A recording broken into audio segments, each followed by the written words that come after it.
오늘 하나님께서 우리에게 주시는 말씀은 마태복음 18장 1절에서 10절 말씀입니다.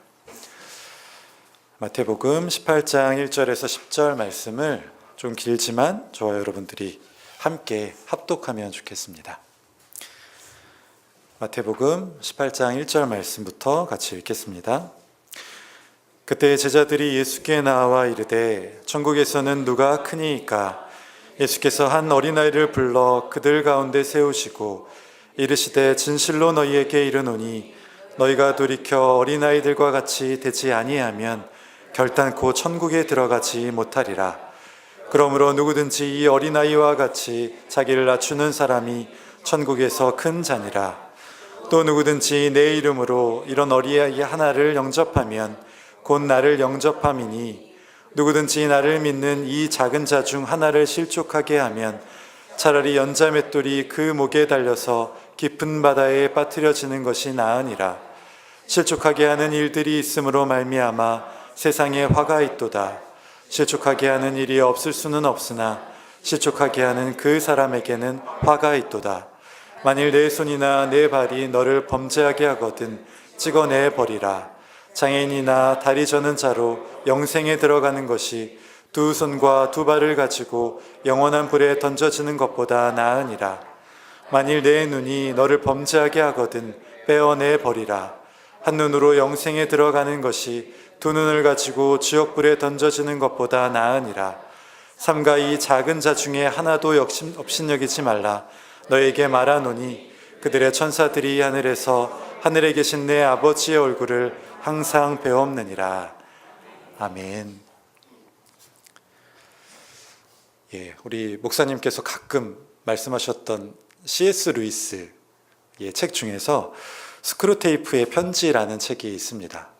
아마 유명해서 여러분들도 읽은 분들이 많이 계실 줄로 압니다. 혹시 모르실까봐 어떤 내용이 그 안에 담겨져 있냐면, 이 스크루테이프라는 악마가 자기 조카인 신참 악마 워무드에게 이렇게 편지 형식으로 이야기를 하고 있습니다. 워무드가 환자를 어떻게 다루어야 하는지 이 고참 악마인 이 삼촌인 스크루테이프가 그에게 조언을 해주는 내용입니다. 여기서 환자는 악마가 각각 담당하는 사람들을 뜻합니다. 그러니까 악마가 사람들을 어떻게 다루고 있는지 악마의 관점에서 조금 재밌게 풀어서 쓴 책입니다. 이 책에는 다양한 주제가 등장하는데 그 중에 한 부분을 제가 읽어드리겠습니다. 한번 들어보시기 바랍니다. 내 환자는 겸손해졌다. 내 환자가 그 사실에 관심을 갖도록 유도해 보았느냐. 미덕이란 인간 스스로 그것을 가졌다고 의식하는 순간에 위력이 떨어지는 법인데 겸손의 경우에는 특히 더 그렇지. 환자의 심령이 진짜 가난한 순간을 잘 포착해서 세상에 내가 이렇게 겸손해지다니 하는 식의 만족감을 슬쩍 밀어넣거라. 그러면 거의 그 즉시 교만, 자신이 겸손해졌다는 교만이 고개를 들게야. 혹시라도 환자가 위험을 눈치채고 이 새로운 형태의 교만을 다잡으려거든 이번엔 그런 시도를 했다는 사실을 자랑스러워하게 만들라고. 이런 식으로 하면 내가 원하는 많은 단계들로 나아갈 수 있다라고 적혀 있습니다. 이 챕터가 나온 이 부분에 제목이 적혀 있지는 않은데 이 챕터의 제목은 아마 교만일 것 같습니다. 이 C.S. 루이스는 스크루테이프의 편지 이야기를 통해서 교만의 다양하고 교묘한 모습, 또 뿌리 깊음에 대해서 이야기하고 싶은 것 같습니다. 교회가 오래전부터 인간의 죄 가운데 가장 큰 죄로 여겼던 것이 바로 교만이라는 죄입니다. 교만이 이렇게 큰 죄로 인식되는 것은 교만이 단순히 이렇게 높아지고 우쭐대고 이래서 윤리적인 문제를 발생시키는 데 있지 않습니다. 나이놀드 리버라는 신학자는 교만에 대해 이렇게 이야기를 하였습니다. 인간 범죄의 핵심은 교만이며 그 본질은 자기 중심성에 있다 라고 이야기를 하였습니다. 이 말은 교만이 하나님의 통치를 거부하고 자신이 세상의 중심 또 자신의 주인인 것처럼 살아가게 된다라고 라고 이야기하는 것이며, 또 교만이 이러한 본질적이고 신학적인 문제를 일으키기에 교회가 역사적으로 이 교만의 문제를 가장 큰 죄로 여기고 아주 세심히 신중하게 다뤘다고 이야기하는 것입니다. 문제는 이러한 커다란 죄인 교만을 이 작금의 시대에는 이 큰 죄로 인식하지 못하거나 의식하지 못한다는 데 문제가 있습니다.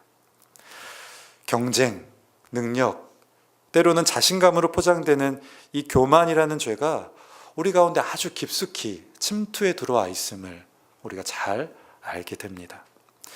교묘하고 다양한 모습으로 우리 안에 들어와서 우리가 하나님의 나라를 누리지 못하도록 방해합니다. 오늘 예수님께서 이 커다란 죄인 교만이라는 죄를 어떻게 얼마나 심각하게 생각하고 계신지, 그리고 우리가 이 교만이라는 죄를 어떻게 다루기를 원하시는지 한번 살펴보았으면 좋겠습니다. 오늘 본문 1절은 이렇게 시작하고 있습니다. 그때에, 이 마태복음 기자는 그때에라는 말로 오늘 이야기에 어떤 배경이 있음을 알려주고 있습니다. 자, 계속해서 말씀드리고 있는데 마태복음 16장에서 베드로가 유명한 신앙 고백을 합니다. 그리고 예수님께서는 그 신앙 고백을 들으시고 자신의 고난과 죽음 그리고 부활에 대해서 이야기하십니다.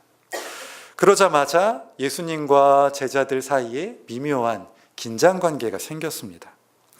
왜냐하면 제자들은 예수님께서 이스라엘의 왕이 되셔서 다윗 왕 때와 같은 커다란 왕국을 이룰 것이라 기대했기 때문입니다. 이런 제자들의 기대와는 달리 예수님께서는 고난과 죽음을 이야기하시니 이들이 적잖이 당황한 것처럼 보입니다.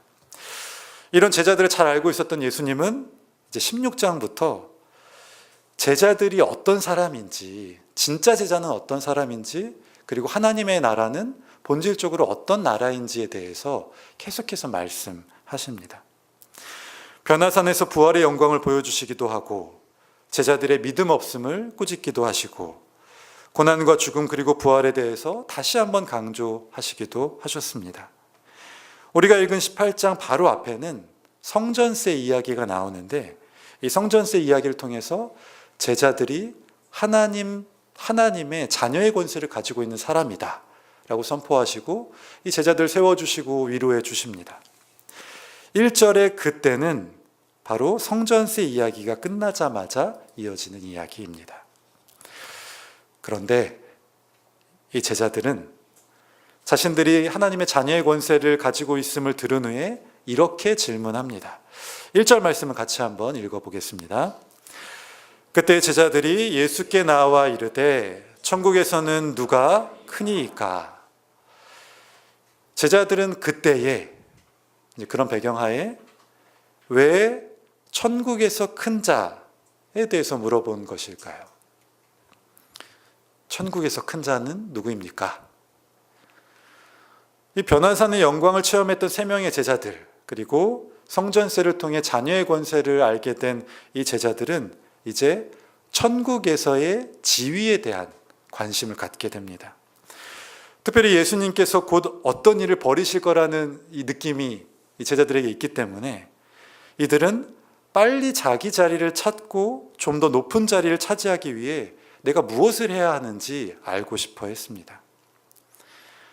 예수님은 심각하게 죽음과 이 고통, 부활에 대해서 말씀하시는데 제자들은 잠시 근심할 뿐 또다시 지위에 관심을 갖고 이번에는 천국에서 큰 자가 누구냐라고 묻고 있는 것입니다. 이전까지는 세상에서 높아지는 것에 관심이 있었다면 이제는 자리를 옮겨서 이 천국에서 높아지는 것, 여기에 대한 관심을 보이고 있는 것입니다. 예수님께서 이런 제자들을 보시면서 어떤 마음이셨겠습니까? 제가 이 본문을 반복해서 읽으면서 이런 제자들의 무지하고 탐욕스러운 모습이 바로 우리의 모습임을 깨닫게 되었습니다. 예수님께서는 우리에게도 일상을 통해서 계속해서 십자가의 고난과 영광스러운 부활에 대해서 이야기하고 계시는데 우리는 잠시 근심만 할 뿐 여전히 여전히 높아지는 것에만 관심을 갖고 있습니다. 세상에서 더 높아져서 떵떵거리며 살고, 더 많이 갖고, 더 많이 누리고, 더 좋은 직장에 들어가고, 더 돈을 많이 벌고, 더 좋은 대접 받는 것에 우리의 관심과 노력을 집중시킵니다. 심지어 교회에서도 대놓고 그렇게 하지는 못하지만 계속해서 높아지기를 원하고, 대접받기를 원하고, 또 우리의 마음대로 교회를 이끌어가기를 원합니다. 혹시 대접해주지 않거나 높여주지 않으면 끊임없이 불평과 불만을 쏟아냅니다. 이와 같이 우리는 마음속 깊은 곳에 있는 그 남들보다 조금 더 높아지고자 하는 그 마음, 그 열망을 정당화하고 오히려 자신을 채찍질하여서 다름질하고 있는 것 같습니다. 질문이 조금씩 바뀔 뿐 우리는 날마다 주님, 누가 천국에서 큰 자입니까? 라고 물으며 예수님께 그 대답을 강요하고 더 높아지기 위한 수단과 방법들을 간구합니다. 예수님께서 이런 제자들과 우리를 보시며 그 질문에 답을 하십니다. 2절, 3절 말씀 제가 읽어드리겠습니다. 예수께서 한 어린아이를 불러 그들 가운데 세우시고 이르시되 진실로 너희에게 이르노니 너희가 돌이켜 어린아이들과 같이 되지 아니하면 결단코 천국에 들어가지 못하리라. 예수님께서는 늘 그렇듯이 제자들과 우리의 생각을 뛰어넘으셔서 충격적인 답변을 하십니다. 어린아이들과 같이 되지 아니하면 결단코 천국에 들어가지 못하리라. 천국에서 누가 크냐라고 물어본 이 제자들의 질문에 예수님께서는 어린아이들과 같이 되지 아니하면 천국에 결단코 들어가지 못할 것이다 라고 말씀하십니다. 이 제자들은 내가 예수님의 제자인데 당연히 천국에 들어가고 천국에서의 지위가 어떠냐에 대해서 묻고 있는데 예수님께서는 그것이 얼마나 큰 교만인지 드러내시고 그들을 부끄럽게 만드십니다. 제자들에게 큰 경각심을 불러일으키고 계십니다. 그러면 예수님께서 말씀하시는 이 어린아이들과 같이 된다는 것이 무엇입니까? 말 그대로 이 어린아이처럼 생각하고 행동하는 것입니까? 오늘 저희 애들이 아파가지고 저 뒤에 없는데 뒤에서 막 예배 시간에도 막 깽판을 치고 막 마음대로 땡깡을 부리고 소리를 지르고 이렇게 행동하는 것이 천국에 들어가는 비결입니까? 이 말씀은 비유의 말씀입니다. 예수님께서 어린아이를 비유로 사용하신 데에는 이제 그만한 이유가 있었습니다. 예수님께서는 이 당시 가장 무력한 존재이자 낮은 지위의 상징인 어린아이들을 비유로 사용하셨습니다. 어린아이들은 부모에게 받은 것 외에는 어떠한 특권과 지위도 갖고 있지 않았습니다. 부모에게 전적으로 의존할 수밖에 없는 존재였고 부모의 사랑에 의한 그 지위만 갖고 있었던 것이 바로 어린아이들이었습니다. 그러니까 제자들이 원하고 바라던 그 존재와는 정반대의 존재가 바로 어린아이들이었습니다. 스스로 높아지고 남들보다 높아져서 더 많이 갖고 남들을 지배하기 원했던 제자들과 달리 늘 부모에게 의존할 수밖에 없고 부모의 사랑에 의한 권한밖에 가질 수 없었던 그 어린아이들은 제자들이 가장 싫어하는 낮은 위치에 있었던 사람들이었던 것입니다. 예수님께서는 이런 어린아이 비유를 통해서 제자들이 이 어린아이들과 같이 오직 하나님께 온전히 의지하고 그의 사랑만을 갈구하고 하나님의 자녀로서의 권한만 누리고 만족해 하는 것을 원하셨습니다. 세상에서 높아지고 다른 제자들보다 어떻게 조금 더 높아질까? 이런 헛된 생각들에 관심을 두지 않기를 바라셨던 것입니다. 실제로 예수님은 그러한 교만한 자들은 천국 하나님 나라에 결단코 들어가지 못한다고 이야기하십니다. 이 결단코라고 해석된 우메라는 헬라어는 가장 강한 부정을 나타내는 이중 부정사입니다. 이게 무슨 뜻이냐면 어떠한 경우에도 안 된다, 아니다 라는 뜻입니다. 그러니까 어린아이와 같이 되지 아니하면 어떠한 경우에도 하나님 나라에 들어갈 수 없다라고 강력히 경고하고 계시는 말씀입니다. 물론 예수님께서 제자들의 질문에도 답변을 하시기는 하십니다. 4절 말씀도 제가 읽어드리겠습니다. 그러므로 누구든지 이 어린아이와 같이 자기를 낮추는 사람이 천국에서 큰 자니라. 물론 제자들의 기대와는 달리 예수님께서는 또다시 어린아이를 이야기하시면서 자기를 낮추는 사람이 천국에서 큰 자다라고 말씀하십니다. 정리하자면 예수님께서는 기초부터 완전히 흔들어 버리십니다. 천국에 교만한 자의 자리는 없다. 부모를 온전히 의지하는 아이들처럼 하나님을 의지하고 그의 사랑을 간구하는 사람만 하나님 나라에 들어갈 수 있다. 자신을 낮추고 섬기는 자만이 하나님 나라에서 큰 자가 되게 될 것이다 라고 말씀하십니다. 이것이 천국에서 누가 큰 자입니까? 라고 묻고 있는 제자들과 우리들에 대한 예수님의 답변입니다. 우리는 더 높아지고 더 대접받고 더 권세를 누리고 지배하는 데 초점과 관심이 있습니다. 중요하고 커다란 일뿐만 아니라 우리 삶의 아주 작고 작은 선택까지 우리의 교만의 그 자리에서 벗어나기가 참 힘든 것 같습니다. 안 그런 척 속내를 숨기려 하지만 그 깊은 곳에서 올라오는 이 교만의 마음이 우리의 삶을 사로잡습니다. 예수 그리스도가 나의 주, 나의 주인입니다 라고 매주일 그렇게 신앙 고백을 하면서도 실제로 우리의 삶 속에서는, 나머지 삶 속에서는 계속해서 내 욕망이 내가 주인이 되어 그렇게 살아갑니다. 하지만 반드시 기억해야 합니다. 우리가 하나님께서 주신 자녀의 권세에 만족하지 않고 더 높아지기 위해 살아가고 자기 중심적으로 살아갈 때 하나님의 나라에 우리의 자리는 없습니다.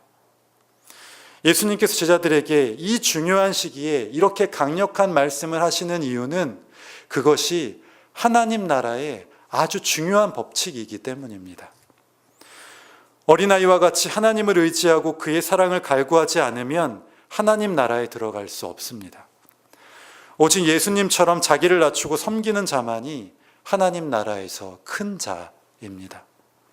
다른 길은 결단코 없습니다. 예수님께서는 오늘 이 이야기를 하시고 여기서 마무리하지 않으시고 몇 가지 이야기를 조금 더 하십니다. 그것이 5절에서 10절까지의 말씀인데 여기에 좀 더 극단적인 이야기가 나옵니다. 6절과 9절 말씀을 제가 한번 읽어드리겠습니다. 누구든지 나를 믿는 이 작은 자 중 하나를 실족하게 하면 차라리 연자 맷돌이 그 목에 달려서 깊은 바다에 빠뜨려지는 것이 나으니라. 만일 내 눈이 너를 범죄하게 하거든 빼어버리라. 한 눈으로 영생에 들어가는 것이 두 눈을 가지고 지옥불에 던져지는 것보다 나으니라. 아멘하기 되게 힘들죠, 이 말씀은. 9절 말씀도 그렇지만 6절 말씀을 읽을 때마다 마음이 항상 불편해집니다. 특별히 사역자들은 이런 마음들이 조금 더 많을 거라 생각이 듭니다. 나를 믿는 자 중 하나를 실족하게 하면 차라리 연자 맷돌이 그 목에 달려서 깊은 바다에 빠뜨려지는 것이 나으니라. 그동안 제 부족한 인격과 말과 행동 때문에 상처받은 사람들이 참 많았는데 그러면 제가 이 연자 맷돌을 달고 여러 번 이 바다에 빠졌을 것 같습니다. 특별히 제가 수영을 못해서 물에 빠지는 거 정말 싫어하는데 거기에다 연자 맷돌까지 달아가지고 떨어진다고 생각하니 약간 아찔하기도 합니다. 여러분들은 어떠신가요? 여러분들은 여기서 자유로우실 수 있으신가요? 너무 극단적이어서 반대로 그냥 쉬이 넘겨버리는 말씀이 되어도 괜찮은 겁니까?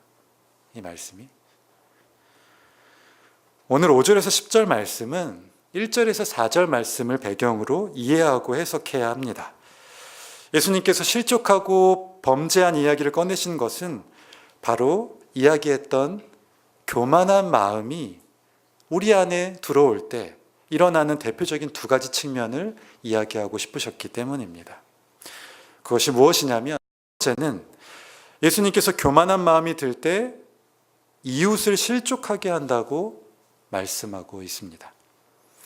6절, 7절 말씀을 같이 한번 읽어보겠습니다.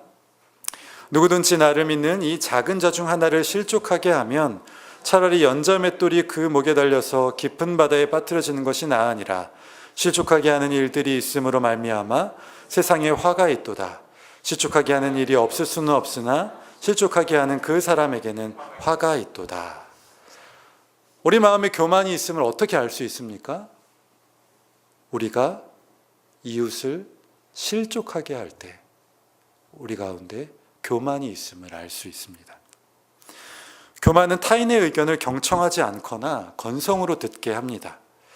자신에게 집중하다 보니 소통을 어렵게 하고 고립 상태를 가져오고 그것이 결국 공동체를 파괴하게 됩니다.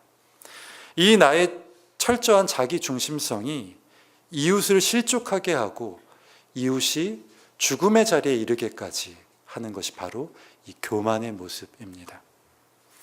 그래서 우리가 누구를 실족하게 했다 이럴 때 우리 안에 교만의 마음이 있지는 않은지 살펴보아야 합니다. 두 번째는 예수님께서 교만한 마음이 들 때 스스로 범죄하게 된다고 말씀하십니다. 8절 9절 말씀도 같이 한번 읽어보겠습니다. 만일 내 손이나 내 발이 너를 범죄하게 하거든 찍어내 버리라. 장애인이나 다리 저는 자로 영생에 들어가는 것이 두 손과 두 발을 가지고 영원한 불에 던져지는 것보다 나으니라. 만일 내 눈이 너를 범죄하게 하거든 빼어버리라. 한 눈으로 영생에 들어가는 것이 두 눈을 가지고 지옥불에 던져지는 것보다 나으니라. 예수님께서는 우리가 교만해지면 범죄하게 된다고 말씀하십니다. 어쩌면 당연한 이야기이지만 우리 마음 가운데 교만이 들어오면 여러 가지 온갖 죄에 노출됩니다. 교만은 자기를 스스로 속이게 되는데 그렇지 않음에도 불구하고 무엇인가 가진 것처럼 생각하게 되고 착한 행동 하나로 자신이 선하다고 착각하게 만들기도 합니다. 또한 교만은 타인을 의식하게 만듭니다. 그래서 많은 사람들에게 인정과 박수를 받고 싶게 하는데 이것이 우리를 많은 죄를 짓도록 만들게 되는 이유 중에 하나입니다. 교만은 눈에 보이지 않기 때문에 알아채기 쉽지 않고 제거하기도 쉽지 않습니다. 하지만 결국은 우리 삶의 모습 속에 죄의 모습으로 드러나게 됩니다. 그렇기 때문에 예수님은 차라리 수족, 눈이 없는 것이 낫다고 이야기하면서 철저히 교만을 경계하라 라고 말씀하십니다. 예수님의 좀 극단적인 비유의 말씀을 살펴보았는데 이것이 실제 우리 삶 속에서 일어나는 너무도 쉽게 일어나는 일임을 우리가 알 수 있게 됩니다. 여러분들도 한번 생각해 보십시오. 저도 참 많은 사람들을 실족해 했는데 우리 마음이 교만하여서 이웃들에게 얼마나 많은 상처를 주었습니까? 얼마나 자주 실족해 하였습니까? 내가 조금만 참고 낮아졌으면 아무런 일이 일어나지 않을 수도 있었는데 그 교만한 마음 때문에 일이 커지고 죄를 짓게 되고 함께 상처를 받게 되었습니다. 이러한 교만의 마음이 우리를 자꾸 여러 가지 죄악 가운데 빠지게 만듭니다. 그래서 예수님께서는 우리에게 이렇게 말씀하십니다. 교만에 빠지면 하나님의 나라를 유업으로 받지 못할 것이다. 내가 죄에 빠질 뿐만 아니라 이웃들이 함께 고통당하게 될 것이다. 그러니 너희는 삼가 조심하라 라고 말씀하고 계십니다. 그러면 이 교만이라는 죄를 과연 우리가 어떻게 다룰 수 있을까요? 이 교만을 어떻게 이길 수 있을까요? 오늘 크게 두 가지 방법에 대해서 말씀을 드리려고 합니다. 교만을 이기는 첫 번째 방법은 하나님의 임재 앞으로 계속해서 나아가는 것입니다. 아까 서두에서 말씀드리고 계속해서 말씀드렸듯이 교만은 눈에 보이지 않습니다. 이 교만의 결과가 우리의 죄로 나타나기 전까지는 알아채기가 참 쉽지 않습니다. 그렇기 때문에 우리 자신을 세심하게 잘 살펴야 합니다. 자신을 세심하게 살피는 가장 좋은 방법은 하나님의 임재 앞으로 나아가는 것입니다. 뻔한 정답 같은 이야기이지만 말씀을 읽고 기도할 때에 우리가 깊은 뜻을 묵상하고 통독을 하고 매일 시간을 떼어 기도할 때에 하나님께서 보여주시는 자신의 실체를 만나게 됩니다. 그동안 감추어져 있던 나의 모습들이 하나님 앞에 여실히 밝히 보여지게 됩니다. 그렇게 하나님의 임재 앞에 머물 때 우리는 자신을 바로 보게 되고 교만의 자리에서 벗어날 수 있는 그 좋은 기회를 얻게 됩니다. 교만을 이기는 두 번째 방법은 오늘 말씀처럼 이웃을 섬기는 것입니다. 오늘 말씀의 후반부인 5절에서 10절까지는 봉투 구조로 되어 있습니다. 5절과 10절이 이 봉투의 첫 번째 단과 끝을 해가지고 이 안에 여러 가지 내용들을 담고 있는 이 봉투 구조로 되어 있습니다. 이런 봉투 구조에서는 5절과 이 10절이 중요한 말씀인데 이 두 말씀은 사실 한 가지를 이야기하고 있습니다. 5절, 10절 말씀도 같이 한번 읽어보겠습니다. 또 누구든지 내 이름으로 이런 어린아이 하나를 영접하면 곧 나를 영접함이니 삼가이 작은 자 중에 하나라도 업신여기지 말라. 너에게 말하노니 그들의 천사들이 하늘에서 하늘에 계신 내 아버지의 얼굴을 항상 배웁느니라. 이 두 말씀은 결국 하나님 대하듯 예수님 섬기듯 이웃을 대접하고 섬기라 라는 말씀입니다. 우리가 교회 공동체에서 봉사를 하고 구제연금을 열심히 하고 우리가 함께하고 있는 이 정의연금을 열심히 하는 것의 유익은 이러한 섬김이 우리를 교만의 자리에서 벗어나게 한다는 데 있습니다. 이러한 이웃사랑과 섬김은 겸손과 경건을 배우게 합니다. 다름과 불편을 감수하고 하나 되기 위해 노력할 때 우리는 내가 아니라 이웃 그리고 하나님을 생각하게 됩니다. C.S. 루이스는 이웃을 정말 내 몸처럼 사랑할 때, 생각하고 사랑할 때 새로운 종류의 자기 사랑, 즉 자기 자신을 비롯하여 모든 사람을 향하여 사랑과 감사를 할 수 있게 된다고 이야기합니다. 그렇게 이웃 섬김의 자리에 이 교만은 설 자리를 잃게 됩니다. 그리고 그 교만의 자리에 하나님의 사랑과 또 생명이 그 자리를 대신하게 됩니다. 예수님께서는 5절과 10절 이 말씀을 통해서 제자들이 교만에 대해 경각심을 갖고 이 교만을 이겨서 새로운 사랑의 자리로 나아가기를 원하셨습니다. 그리고 예수님은 실제로 그 새로운 사랑의 모습을 자신이 직접 십자가에서 그 고난을 견디시면서 이 제자들에게 또한 우리에게 보여주셨습니다. 지금도 예수님은 그 새로운 사랑의 눈으로 우리를 바라보시고 우리가 변화되기를 간절히 기도하고 계십니다. 사랑하는 정의교회 성도 여러분, 예수님께서는 우리가 하나님 나라 백성답게 하나님 나라 공동체의 특성에 대해서 잘 알기를 원하십니다. 우리가 더 높은 자리를 어떻게 얻을 수 있을까 하는 그런 관심이 아니라 예수님처럼 낮아지고 섬기는 것에 대한 새로운 사랑의 자리로 나아가는 것에 대한 관심을 갖기를 원하십니다. 오직 어린아이들과 같이 되지 아니하면 천국을 소유할 수 없습니다. 천국에서 큰 자는 자기를 낮추는 자입니다. 이것을 꼭 기억하시기 바랍니다.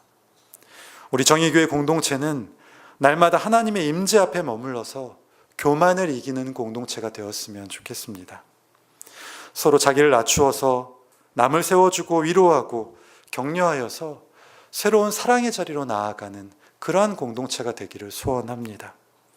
그때 이 공동체가, 이 정의교회가 진짜 하나님의 나라가 될 것이고 또 많은 사람들이 힘들고 어렵고 고통 중에 있는 많은 사람들이 함께 하나님의 나라를 누리게 될 것입니다. 그러한 정의교회 공동체가 되기를 예수 그리스도의 이름으로 축복하며 기도합니다.